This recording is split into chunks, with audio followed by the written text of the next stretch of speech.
محترم پیارے بھائیو، آج آپ کی خدمت میں ایک ایسا ٹاپک لے کر حاضر آیا ہوں جو آپ کے عقیدے کو جلا بخشے گا اور آپ جو برسہ برس سے جو عقائد و نظریات پر اپنی زندگی کے ایام گزار رہے ہیں، آپ کو مسرت و شادمانی ہوگی کہ واقعی ہم جس عقائد و نظریات کو لے کر اپنے زندگی کے ایام گزار رہے ہیں، ہمارے آباء و اجداد نے ہمیں درست عقیدہ دیا ہے اور یہی عقیدہ درست ہے۔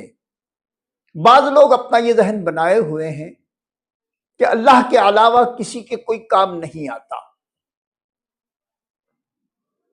اور ایسے لوگ پیروں سے اپنی امیدیں وابستہ کیے ہوئے ہوتے ہیں، جن کی زبانوں پر یہ جملے ہوتے ہیں کہ اللہ کے علاوہ کوئی کسی کے کام نہیں آتا۔ ایسے ہی لوگ اکثر و بیشتر پیروں سے امیدیں وابستہ کیے ہوئے ہوتے ہیں، اور پھر آپ ان کی کنڈلی دیکھیں، آپ ان کی جنم کنڈلی دیکھیں تو یہی وہ لوگ ہوتے ہیں جو جاہل پیروں کے ہاتھ بکے ہوئے ہوتے ہیں۔ تو یاد رکھیں، اگر آپ جاہل پیروں کو اپنا قیمتی ہاتھ دے کر بیٹھے ہیں اور پھر آپ ایسے جاہل پیروں پر تکیہ کیے بیٹھے ہیں کہ یہی ہماری مشکلیں آسان کریں گے، یہی ہماری پریشانیاں دور کریں گے، اور پھر کسی پریشانی کے وقت میں آپ کو یہ مدد کرتے ہوئے نظر نہ آئے، تو پھر آپ ان سے متنفر ہو کر کبھی کبھی تو آپ جماعت بدل لیتے ہیں، اور کبھی کبھی اس حد تک آگے بڑھ جاتے ہیں کہ پھر اللہ ہی محافظ ہوتا ہے۔ محترم پیارے بھائیو، ایک بات اچھی طرح ذہن نشین فرما دیں، یہ بات تو بالکل مسلم ہے کہ اللہ کے علاوہ کوئی کسی کے کام نہیں آتا۔ جو بھی کسی کے کام آتا ہے وہ اللہ کی عطا سے ہی آتا ہے، ورنہ مشکلوں کو دور کرنا، پریشانیوں کو دور کرنا، یہ سب اللہ تبارک و تعالی کی صفت ہے۔ اب اگر اللہ تبارک و تعالی نے کسی کو اس صفت کا مالک بنایا ہے تو وہ قادر ہے، جس کو چاہے اس صفت کا مالک بنا دے۔ جیسے مردوں کو زندہ کرنا، یہ اللہ تبارک و تعالی کی شان ہے، لیکن اللہ تبارک و تعالی اپنے کئی ایسے بندوں کو یہ قدرت دیتا ہے، اور وہ قادر ہے جس کو جو چاہے قدرت دے دے۔ بابا تاج الدین رحمت اللہ تعالی علیہ کے متعلق یہ مشہور ہے کہ آپ نے 3 دن کے مردار کتے کو زندہ کیا۔ یہ مشہور بات ہے، پورے علاقے کے لوگ جانتے ہیں کہ ایک کوڑے کچرے کے ڈھیر پر ایک مردار کتا پڑا تھا۔ بابا تاج الدین کا وہاں سے گزر ہوا، آپ نے اس مردار کتے کو ٹھوکر ماری اور یہ کہا، قم باذن اللہ، اٹھ اللہ کے حکم سے۔ وہ مردہ کتے میں حرکت پیدا ہوئی اور وہ دوڑنے لگا۔ بے شک زندگی اور موت اللہ تبارک و تعالی نے اپنے دست قدرت میں رکھی ہے، لیکن اللہ تبارک و تعالی جسے چاہتا ہے اس صفت کا مالک بنا دیتا ہے۔ اب اگر کسی کو اللہ نے اس صفت کا مالک بنایا ہے تو ہمیں اس پہ کلام نہیں کرنا چاہیے، احتیاط برتنا چاہیے کہ بنایا اللہ نے ہے، کسی بندوں کے بنائے ہوئے سے وہ شخص اس صفت کا مالک نہیں بن گیا۔ یہ صفت اللہ کی ہے، اور اللہ ہی کو یہ اختیار ہے کہ وہ جس کو چاہیں اس صفت کا مالک بنا دیں۔ اب اگر اس نے کسی کو اس صفت کا مالک بنا دیا ہے تو یہ اس کی عطا ہے، اور آپ جس بندے سے وابستہ ہیں وہ اگر آپ کا پیر ہے، آپ کے پیر میں یہ خصوصیات اللہ نے رکھ دی ہے کہ وہ مردوں کو زندہ کر دیتا ہے، تو یقیناً یہ اس کا کمال نہیں، یہ اللہ تبارک و تعالیٰ کی شان کریمی ہے کہ اس نے اس بندے پر اپنا خاص فضل فرمایا اور اسے اپنی اس صفت کا مظہر بنا دیا۔ تو محترم پیارے بھائیوں، پریشانیاں دور کرنا یہ اللہ کی شان ہے، مشکلات کو آسانیوں میں تبدیل کرنا یہ اللہ کی شان ہے۔ اب اگر اللہ تبارک و تعالیٰ کسی کو اس شان کا مالک بنا دے، کسی کو اس شان کی صفت کا مظہر بنا دے، یہ اس کے لیے کوئی بعید کی بات نہیں۔ ان اللہ علی کل شیء قدیر، وہ ہر چیز پر قدرت رکھتا ہے۔ حضرت نجم الدین کبریٰ رضی اللہ تعالی عنہ کا ایک مرید، جس پر مشکل وقت آیا، اور اہل سنت والجماعت کا یہ خاصہ رہا ہے کہ اس جماعت سے جتنے منسلک لوگ ہوتے ہیں، جب ان پر کوئی مصیبت آتی ہے تو وہ اپنے پیروں کو، اپنے بزرگوں کو یاد کرتے ہیں۔ یقیناً یاد کرتے وقت بھی ان کا نظریہ یہی ہوتا ہے کہ یہ اللہ کے محبوب بندے ہیں، یہ اگر اللہ تبارک و تعالیٰ سے ہماری سفارش کریں گے تو اللہ تبارک و تعالیٰ ہماری اس مشکلات کو آسانیوں میں بدل دے گا۔ وہ کسی اللہ کے ولی کو اللہ نہیں سمجھتے، وہ اللہ کا محبوب بندہ ہی سمجھتے ہیں، اور وہ اللہ کا محبوب بندہ سمجھ کر اپنے پریشانیوں کا رونا اس اللہ والے کے پاس روتے ہیں، حالانکہ انہیں براہ راست اللہ کے پاس رونا چاہیے، کیونکہ دنیا والوں کو تمہارا ہنستا ہوا چہرہ اچھا لگتا ہے، لیکن اللہ تبارک و تعالیٰ کو تمہارا روتا ہوا چہرہ اچھا لگتا ہے۔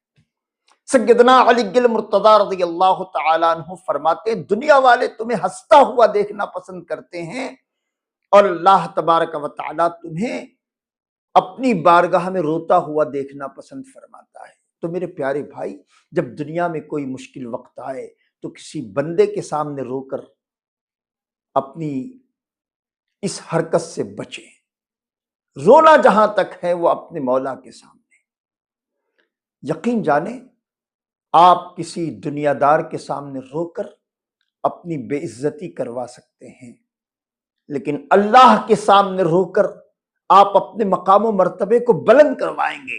آپ اللہ کے سامنے جتنا روئیں گے، اللہ تبارک و تعالیٰ اتنا آپ کو اپنا قرب عطا فرمائے گا۔ حضرت نجم الدین کبریٰ رحمت اللہ تعالی علیہ کا ایک مرید آپ کے پاس آیا اور عرض کرتا ہے، حضور پولیس محکمہ میری تلاش میں ہے، میرا نام پولیس اسٹیشن میں وانٹڈ لکھا ہوا ہے، اور پولیس مجھے تلاش کر رہی ہے، میں آپ کا مرید ہوں، آپ سے بے پناہ محبت کرتا ہوں، مجھ پر یہ مشکل وقت آن پڑا ہے، آپ میری مدد فرمائے۔ حضرت نجم الدین کبریٰ تو اللہ کے محبوب بندے تھے، آپ نے فرمایا، اچھا، سامنے خانقاہ ہے، اس خانقاہ میں ایک کمرہ ہے، اس کمرے میں کپڑوں کی گٹھریاں رکھی ہے، جاؤ ان کپڑوں کی گٹھریوں کو اپنے اوپر لے کر وہیں پر پڑے رہو۔ نجم الدین کبریٰ کا یہ مرید حضرت کے کہنے کے مطابق خانقاہ میں پہنچا۔ خانقاہ میں ایک کمرہ تھا، اس کمرے میں کپڑوں کی گٹھریاں رکھی ہوئی تھی، یہ گٹھریوں کے نیچے سو گیا اور اپنے اوپر ساری گٹھریاں رکھ لی۔ تھوڑی دیر بعد ایک پولیس افسر آیا اور حضرت نجم الدین کبریٰ سے کہتا ہے، حضور آپ کا فلاں مرید جو ایک جرم کی پاداش میں وانٹڈ گھوم رہا ہے، ہم اس کی تلاش میں ہیں، کہ آپ کو وہ نظر آیا؟ تو حضرت نجم الدین کبریٰ رضی اللہ تعالی عنہ نے اس پولیس افسر سے فرمایا، ہاں ہاں، ابھی ابھی آیا تھا، مجھ سے پناہ چاہتا تھا، میں نے خانقاہ میں ایک کمرہ ہے، اس کمرے میں کپڑوں کی گٹھریاں رکھی ہیں، وہاں چھپایا ہے، جاؤ پکڑ لو۔ پولیس افسر نے حضرت کی بات سنی، خانقاہ پہنچا، خانقاہ میں وہ کمرہ جس کمرے میں کپڑوں کی گٹھریاں رکھی تھی وہاں پہنچا، کپڑوں کی گٹھریاں ہٹائی، مرید نظر نہ آیا۔ بہت گٹھریوں کو تتر بتر کیا لیکن مرید نظر نہ آیا۔ لیکن کمال کی بات تو یہ کہ مرید پولیس افسر کو دیکھ رہا ہے اور پولیس افسر کو مرید نظر نہیں آتا۔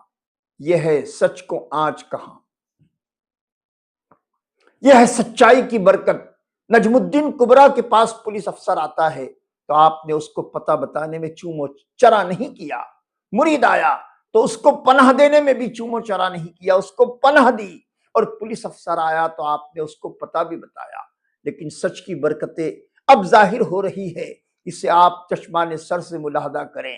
حضرت نجم الدین کبریٰ نے پولیس افسر کو پتہ بتایا، پولیس افسر اس مقام پر پہنچا، کپڑوں کی گٹھریاں ہٹائی، مرید پولیس کو دیکھ رہا ہے لیکن پولیس کو مرید نظر نہیں آتا۔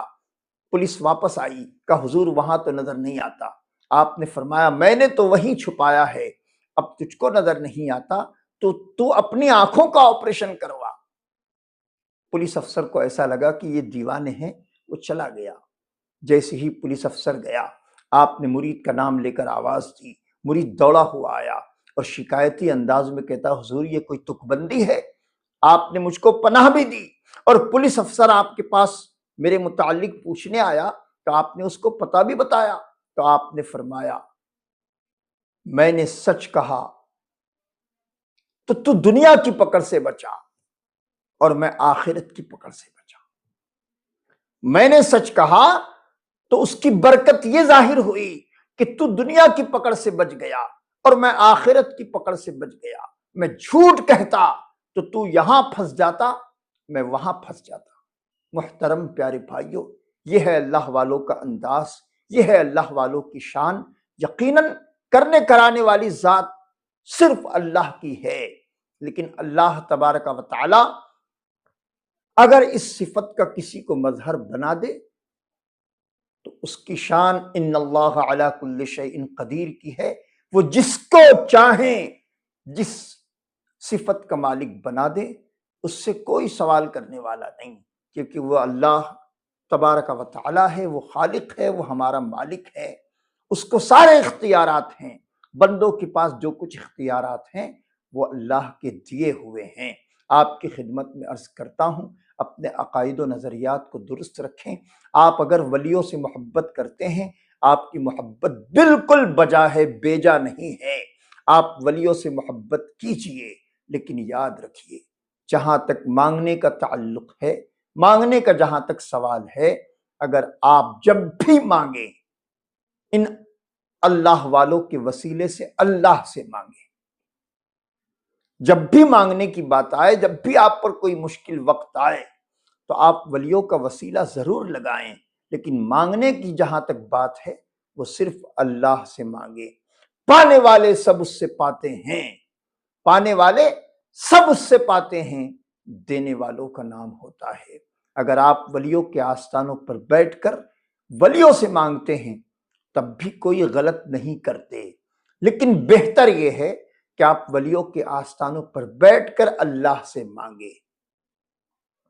اگر آپ اللہ سے مانگیں گے تو اللہ کو بڑی خوشی حاصل ہوگی کہ میرا بندہ مجھ سے مانگتا ہے۔ اللہ تبارک و تعالی اسی عقائد و نظریات اور اسی اعتقاد کے ساتھ ہمیں زندگی کے بقیہ ایام گزارنے کی توفیق عطا فرمائے اور غلط اعتقاد اور غلط عقیدوں سے ہم تمام کی اور ہماری نسلوں کی حفاظت فرمائے۔